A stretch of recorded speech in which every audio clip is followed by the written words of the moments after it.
Puxado pela agropecuária, o produto interno bruto brasileiro cresceu 1,4% no primeiro trimestre de 2025, Jane Guerra. O dado foi divulgado hoje pelo IBGE. A inflação é o PIB, é o indicador oficial do país. O Produto Interno Bruto, crescimento de 1,4% ocorreu sobre o último trimestre do ano passado. O grande destaque veio do desempenho da agropecuária, já se projetava crescimento do PIB e também um bom desempenho do agronegócio. Porém, o crescimento da agropecuária foi ainda superior ao esperado, 12,2%. O único crescimento com 2 dígitos no cálculo que é feito pelo IBGE. A indústria teve queda de 0,1%, o setor de serviços de 0,3%, que se identifica uma perda de fôlego, inclusive, no consumo das pessoas, porque no setor de serviço entra o comércio. O destaque no setor de serviços foi para os serviços de telecomunicações, de internet, setores de informática. E na agropecuária, o destaque vai principalmente para a safra recorde. Nós estamos falando de problemas no agronegócio do Rio Grande do Sul devido à estiagem, mas no país a safra de soja colhida foi recorde, isso que está aparecendo com força no PIB do Brasil no primeiro trimestre do ano. Outro destaque é o investimento privado, a chamada formação bruta de capital fixo cresceu novamente 3,1%, apesar do juro alto, que influencia.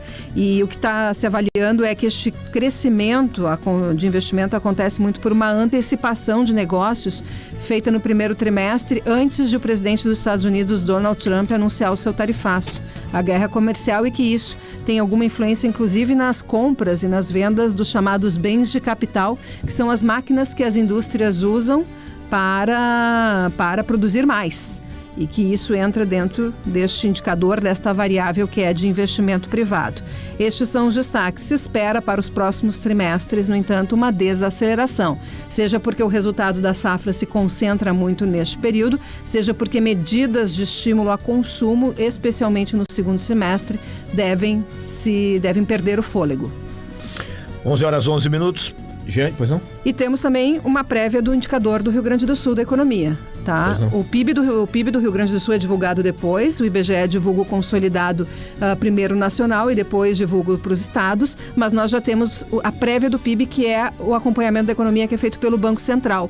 E aqui no Rio Grande do Sul, exatamente devido a uma safra ruim, nós tivemos no primeiro trimestre um crescimento de apenas 0,16% da economia em relação ao último trimestre do ano passado. Esse é o índice de atividade econômica do Rio Grande do Sul, calculado pelo Banco Central. E quem faz essa compilação, inclusive, também é o economista-chefe da CDL Porto Alegre, Oscar Frank, que observa o impacto da queda muito forte da safra de soja nesse indicador. E também a indústria reduziu produção no período. O setor de serviços aqui também teve um recuo, ao contrário da média nacional, e apenas o varejo teve crescimento de vendas neste período. Então, e olhando para o patamar de pontos, a atividade econômica do Rio Grande do Sul, agora em março, caiu ao menor patamar desde maio do ano passado, quando foi a enchente.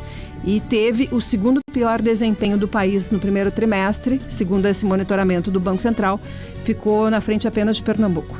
É que o Rio Grande do Sul também vinha de um crescimento depois da enchente, né, com investimentos que foram feitos. Isso pode também estar impactando no dado agora desse último trimestre? Sim, no ano passado nós tivemos um crescimento muito puxado pela liberação de auxílios dos governos, que estimularam o consumo.